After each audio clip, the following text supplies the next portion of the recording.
E aí pessoal, tudo bem? Eu estou aqui na Vila do Conde, em Portugal, com meu grande amigo Hugo Quinteiro. Ele mora aqui, eu queria aproveitar essa experiência dele para discutir um pouquinho com vocês se vale a pena considerar a possibilidade de se mudar para Portugal, né? Vamos discutir um pouquinho com ele isso. Vamos lá então, Hugo? Vamos conversar, vamos ver, vamos falar um pouquinho da minha experiência, né? Assim, vocês vão ver ao longo do vídeo que não é uma experiência comum de alguém que migrou, né? Então, só para vocês terem uma ideia, eu sou português também, então eu já vim numa outra condição, mas vamos bater esse papo sim, vai ser bem interessante. Vamos lá então, bora!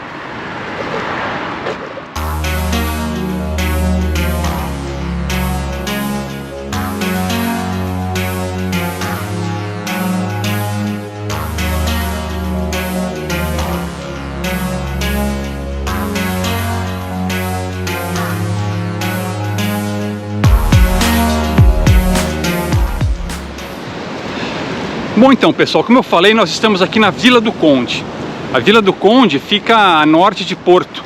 É uma cidade litorânea, né? Vocês estão vendo aqui o mar, com cerca de 80 mil habitantes. E o Hugo mora a 20 quilômetros daqui, mais para o interior. E eu queria te perguntar então, Hugo, quando você veio para cá, para Portugal? Eu vim em junho do ano passado, então já tem um ano e 4 meses, né? Vim por um projeto familiar. Eu já tinha cidadania oficial desde 2017, né? Meu pai nasceu aqui próximo a Coimbra. E aí conheci a minha esposa em 2018, a gente já se conhecia desde 2017 por mídia social, mas conhecemos em 2018 e plantei a ideia, né? Falei, olha, você tem gostaria de fazer isso e tal. E aí houve um processo longo de validação do diploma dela, né? Por ela ser médica e tudo, pandemia no meio, né? Teve um ano aí de tudo parado. E aí conseguimos validar o diploma dela.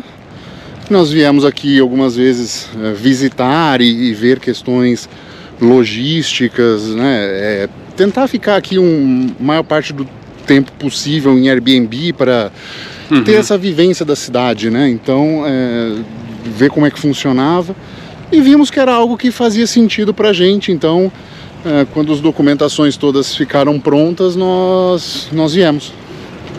E no caso dela, então, ela já veio com um emprego mais ou menos definido? Sim, já era garantido. E como eu trabalho exclusivamente online desde 2015, né? Tem outro curso que eu fazia presencial, enfim, universidade ou de produto meu, eu poderia facilmente migrar isso para cá. Então foi o que a gente fez, tomamos essa decisão. Lógico que não é um projeto padrão de imigração, né? Porque é diferente uma coisa de você chegar no aeroporto, né? O que você veio fazer aqui, vir a passeio e aí manifesta interesse aqui dentro. Diferente do que a gente fez, que chegamos com um contrato de aluguel. O que você veio fazer aqui? Morar, né? E já tinha o passaporte e tudo. Então, assim, nós não tivemos nenhum problema em relação à imigração, em relação a isso. Tá. Agora, uma outra pergunta. A gente sabe que o socialismo está bastante arraigado aqui em Portugal, né? Mas o nosso padrão de comparação é Banânia, ou seja, uma ditadura bolivariana. Então as coisas tendem a ser piores lá. Eu queria te perguntar isso, assim, no dia a dia, como é que é o Estado, qual que é o peso do Estado no dia a dia aqui em Portugal? Assim, para quem está pensando em imigrar, você tirar pelo menos um mês só para resolver papéis e burocracias. Então você precisa tirar uma série de coisas, o equivalente ao CPF brasileiro, né? Um dos primeiros documentos que você precisa tirar. Então, dependendo do empregador, abrir conta em banco, tudo isso. Aqui, desde 74, que teve a Revolução dos Cravos, vive-se o que o Olavo falava de uma teoria das tesouras, né? Então você tem a social-democracia falando que o socialismo não dá certo, tem inclusive banners aqui, é engraçadíssimo de ver. Exatamente isso, o socialismo não dá certo. Quem é? Social-democracia dizendo isso. Então você tem essa alternância de poder. Hoje o presidente é social-democrata, que é só chefe de Estado, e você tem o primeiro-ministro, que é do Partido Socialista. Uhum. Agora está surgindo uma terceira força, que é o Chega, que é uma direita estereotipada, pior do que estilo Bolsonaro, que quer moralizar o Estado. Mas você tem uma carga tributária altíssima, né? Que te obriga a tomar medidas de elisão fiscal, assim, dentro da legalidade mesmo. Então, abrir empresa porque o seu rendimento é um pouco maior, enfim. Você tem que fazer esse tipo de coisa porque não dá para sustentar o Estado, mas em termos de estabilidade política, que é muito mais estável, né? Então você não vê ministro tomando decisão absurda. Não tem um STF, por exemplo, governando o país. Não tem. Então, assim, é uma coisa ou outra que vai para o Supremo Tribunal, que toma medidas muito mais dentro da Constituição e sim ou não do que praticamente... Legislando, né? Não está legislando, não está fazendo em causa própria, não está executando, né? Então é essa a diferença básica. Tá. Mas em relação a, sei lá, leis estúpidas, assim, tem bastante coisa aqui. Tipo aquela coisa que o Estado quer controlar tudo, até o que você come, o seu lixo. Como, por exemplo, ela na Alemanha, em que tudo é super controlado. Olha, eu acho que não é como na Alemanha, mas também a gente pode pensar, quando a gente vê as coisas no Brasil, o Brasil não nasceu culturalmente do nada, então a bagagem é daqui. Sim. Então você entende muita coisa que acontece no Brasil aqui, num estado teoricamente que funciona um pouco melhor. Então você tem algumas chateações disso, sim. Você tem uma escala, por exemplo, de alimentos. Você vai no mercado, tem uma escala de A a E, e aí o alimento é classificado. Então Eu vi isso. Uma escala nutricional, digamos assim. Isso, né? Exatamente. Um alimento que tem o selinho lá de A, ele teoricamente seria mais nutritivo, e o que tem o E é menos nutritivo, né? Exatamente. Assim, e basicamente o A tem a ver com carboidratos e, né, de forma mais leguminosas, e arroz, por exemplo. E você tem o E, os produtos mais industrializados, né? Engraçado que não tem essa escala nas carnes, então é interessante ver que não se meteram muito nisso, né? Mas enfim, do modo geral, você vê mais prós ou mais contras estando aqui? Assim, filosoficamente é difícil a gente tentar entender problemas de uma vida que a gente não vive, né? Então, eu tomei essa decisão de estar aqui, basicamente por um aspecto de segurança. Sim. E, por incrível que pareça, para ter um custo de vida menor. Então, assim, eu tenho um custo de vida menor aqui, né? É lógico que a gente não está falando de Porto e Lisboa, que são capitais, por assim dizer, e é muito mais... São turísticas, São turísticas, são caras. São caras. Mas no entorno você tem custo de vida muito mais reduzido, né? Então, assim, é uma coisa que, já até adiantando um pouquinho, eu penso que se você está no Brasil hoje e tem uma renda familiar acima de 15 mil reais, com o nível de contas que tem no Brasil, de uma grande cidade, educação, né, transporte, uma série de coisas assim, você certamente vindo para Portugal, com esse custo de vida, você reduz bastante seus gastos. Pois é, então, eu estou aqui há poucos dias, né? Vim como turista, e é bem diferente você vir como turista e morar, mas a minha impressão é essa, assim, eu corroboro o que você falou. Inclusive, tendo vindo da Alemanha, né? A diferença de preço foi uma coisa gritante para a gente. A gente fez uma compra no supermercado, que lá na Alemanha sairia 60 euros, aqui ficou a metade do preço.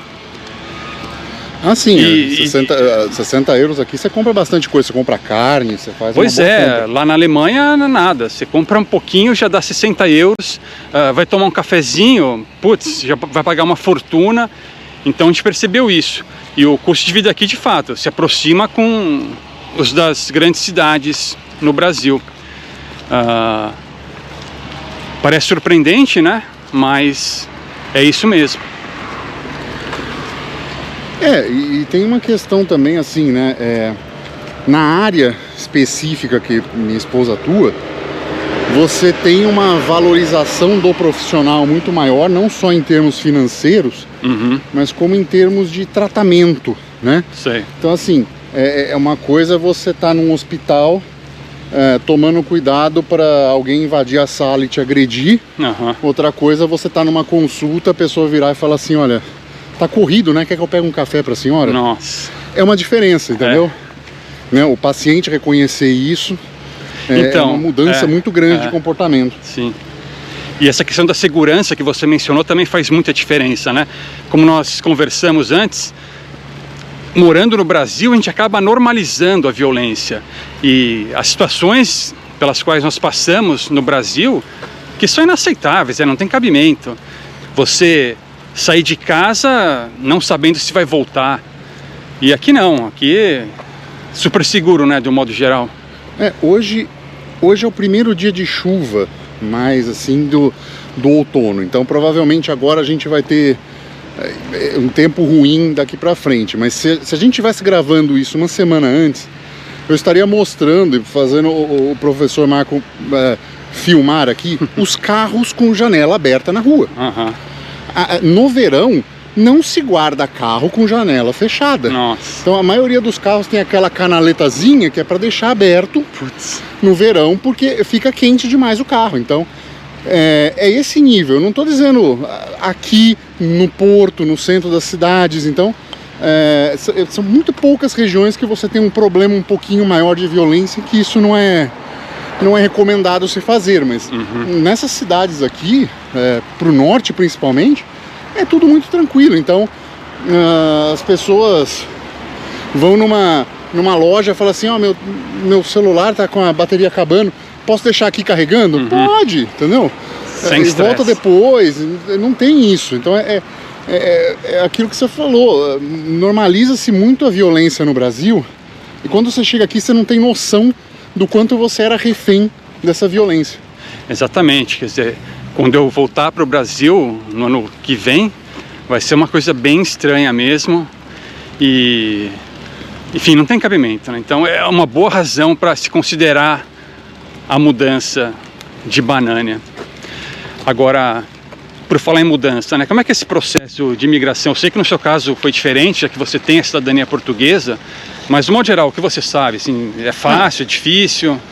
O que eu sei você precisa vir, né? Então você quer vir com um trabalho não qualificado. É bom você já ter pelo menos uma promessa de emprego com uma fonte confiável. Você chega, você pode entrar como turista. Agora para o Brasil ainda facilitou muito, porque você faz a manifestação de interesse para ficar online, tem validade de 1 ano. Então você já se concede automaticamente isso. Então tá muito fácil imigrar para cá. E aí você precisa dessa documentação que eu falei e ter algum lugar alugado. Então essas são as questões mais burocráticazinhas. Precisa ter uma comprovação de renda, alguma reserva acumulada? Como é que funciona isso, sabe? Olha, pelo que eu sei, as pessoas podem te exigir como turista você mostrar uma reserva financeira para estar aqui como turista, né? Mas também existem outras formas de visto. Então você pode já vir com visto de trabalho. Entendi. Né? Você pode vir com uma série de outros vistos que eu recomendo que façam quando possível, né? Se você tem empresa no Brasil que não depende da sua presença física, né? Ou presta algum trabalho nesse sentido, a gente está vendo a polêmica com o sindicato de programadores no Brasil, né? Então tá toda uma questão complicada. Eu não vejo motivo para o cara estar no Brasil se tem um lugar na Europa com custo de vida parecido. Mesma língua, né? Mesma língua. O Brasil é um grande exportador de cultura para cá, então assim, os problemas linguísticos normalmente são os brasileiros que não entendem algum sotaque específico de Portugal. É verdade. Mas você vai ser entendido. Então é muito tranquilo nesse sentido. E o clima também é parecido, né? Você não tem neve na maior parte das regiões. Você tem um verão muito quente no país inteiro. E muito quente, eu digo, chega a bater 40 graus, até mais em algumas regiões. E você tem um inverno mais ameno comparado da Europa. Então, as pessoas te entendem. É muito tranquila essa adaptação. Comida é boa? Comida é boa, muito parecida com o Brasil. A única ressalva que eu falo é que a carne de boi não é a mesma qualidade, para menos, mas a carne de porco compensa isso completamente. Então... Mas mesmo não tendo a mesma qualidade, eu já comi alcatra aqui e, nossa, eu ajoelhei e agradeci aos céus, porque eu estava desesperado, assim, com síndrome de abstinência. Quer dizer, isso não tem na Macedônia, não achei na Alemanha também, pelo menos onde eu estava. E aqui em Portugal é muito fácil achar. Sim, comida você não passa vontade aqui. Tem inclusive muitos lugares brasileiros, então tem churrascarias famosas que tem franquia aqui, então se é uma vontade específica, né? Você consegue comida brasileira muito fácil, vende marcas consagradas no Brasil nos mercados aqui, então é quase um 27º estado brasileiro nesse sentido. Você se sente em casa em muitas situações. E na questão de violência é uma outra realidade. Então Tá. Agora em relação, né, ao custo de vida, a gente já discutiu que o custo de vida aqui tende a ser mais baixo. Mas e os salários? Enfim, quer dizer, uma pessoa consegue viver razoavelmente bem aqui com um salário médio, por exemplo?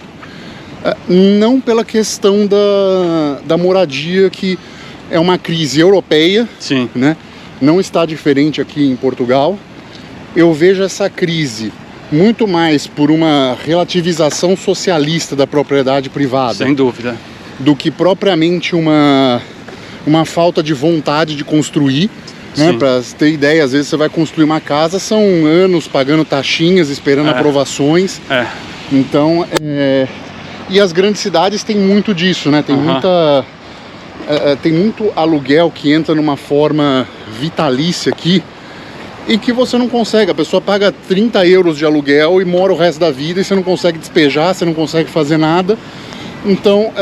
desincentiva os proprietários a alugarem, né? Exatamente, você vê os caras não fazendo reforma, então... Não sei se você já viu lá no Porto a quantidade de imóvel abandonado que tem no centro. Ou aqui assim. Também tem, na Vila do Conde também tem muito. São casas lindas, antigas, mas caindo aos pedaços. Isso é basicamente coisas que foram alugadas e que o proprietário ou não recebe nada ou recebe muito pouco, e não interessa para ele ficar arrumando um imóvel para alguém morar e não pagar, né? Então é o incentivo de mercado distorcido.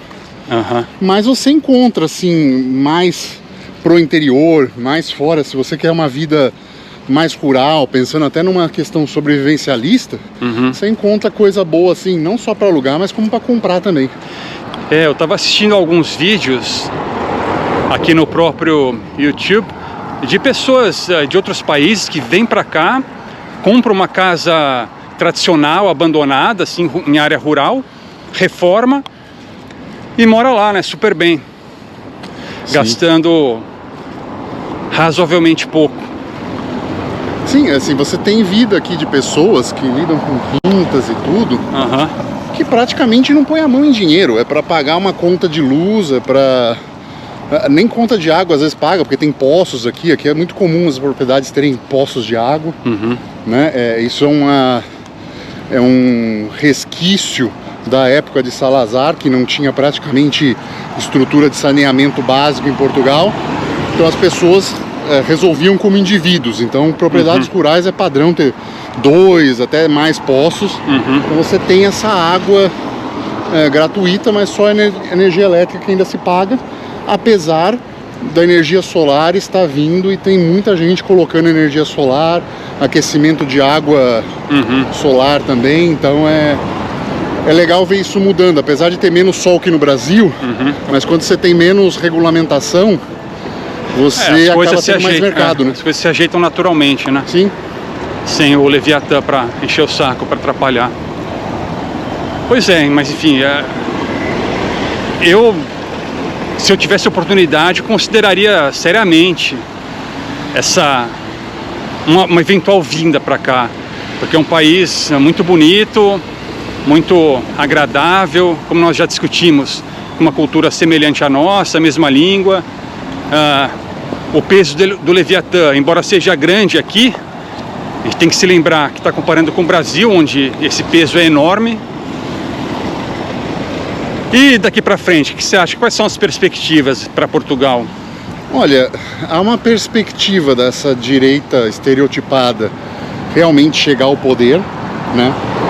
Houve uma não aprovação recente do orçamento, que gera uma dissolução do parlamento e novo parlamento, e o grande vencedor das eleições foram a queda do bloco de esquerda, que é os mais radicais que os socialistas, digamos que eram um equivalente a um PSTU do Brasil.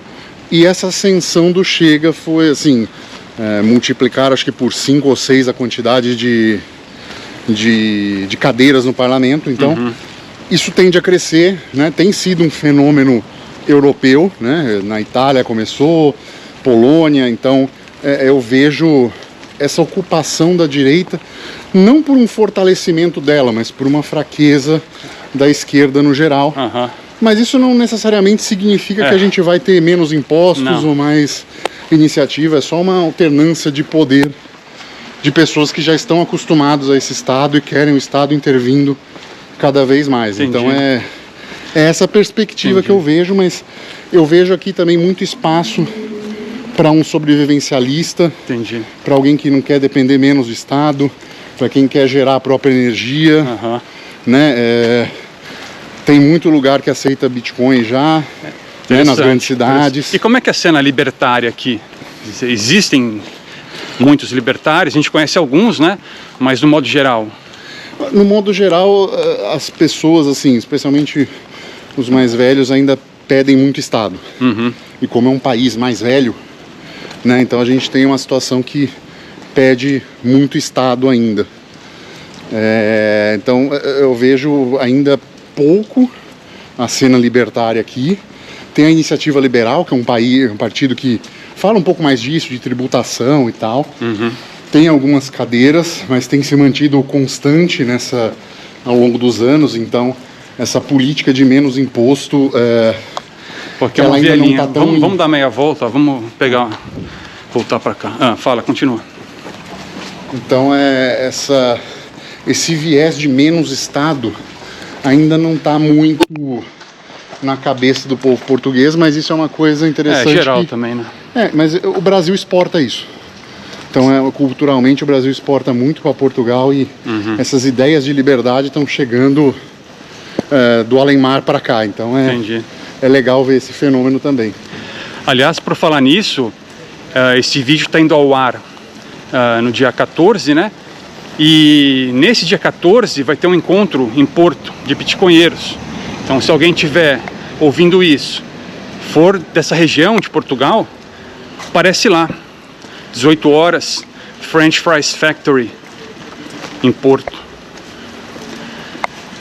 O que mais? Mais alguma coisa? Então, Hugo, o que você acha legal falar para o pessoal aí? Olha, eu vejo que se você quer emigrar para Portugal, existem cenários mais propícios, né, para você. Enfim, se você é dono de sua própria empresa, né, se você tem uma renda familiar dessas que eu disse, pelo menos na ordem de 15 mil reais, você vai pagar menos, você não paga nada de escola, você não paga uma série de coisas que no Brasil você paga muito caro. Sim. Então é uma forma interessante de até conseguir poupar mais dinheiro, né?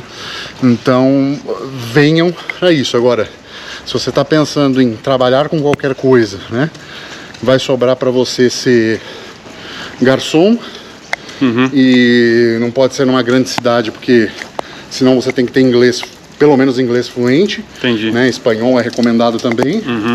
Então você lida com pessoas do mundo inteiro. Então fica um pouco mais difícil, assim. Aí sobra aqueles trabalhos Uber Eats, Uber, né, uma série de coisas assim.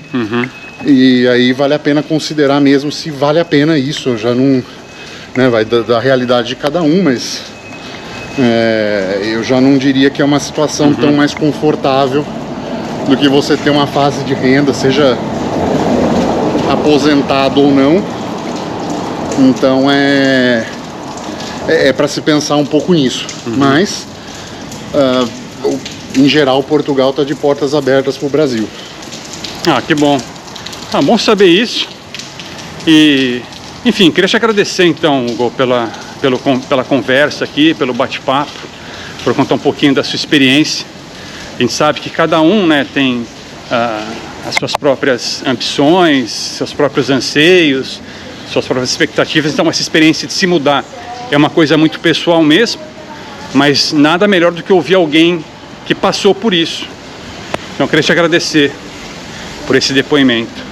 Sim, não é uma coisa, né, não é mudar de bairro, né? É uma mudança mais maior no sentido até de vida, de todas essas questões. Mas assim, fico à disposição, quem quiser entrar em contato também, perguntar sobre, seja validação de diploma, seja dar uma olhada num caso mais específico, eu ajudo dentro das possibilidades que eu conheço aqui e enxergo. Legal. E onde as pessoas te acham? Em quais redes sociais? Olha, mais fácil de me achar sobre isso é no Twitter, que é Hugo_Quinteiro. Então pode me achar lá, que eu também falo bastante lá de Bitcoin, enfim, questões mais voltadas a... Mineração em pequena escala, né? Sim, mineração em pequena escala, porque aqui é muito viável em termos de aquecimento, porque aqui o calor da mineração é um colateral que você quer no inverno. Exatamente. Né? Então, assim, é bom isso, e Portugal, as pessoas mais novas têm visto isso e têm utilizado, assim, ainda não de maneira larga, mas assim, os indivíduos estão se tocando disso. Então ali você pode me achar falando disso, enfim, ou qualquer coisa de migração que quiser, pode perguntar que eu ajudo. Ah, legal. Então, beleza, muito obrigado, Hugo. Abraços, se despede aí do pessoal. Pô, prazer estar aqui nesse canal que eu acompanho praticamente desde o começo. Sou fã do professor Marco. E deixem o like, o joinha, se inscrevam no canal se ainda não conhece, que essas andanças do professor pelo mundo têm sido bem esclarecedoras pra gente. Legal. Falou, pessoal. Abraços. Tchau.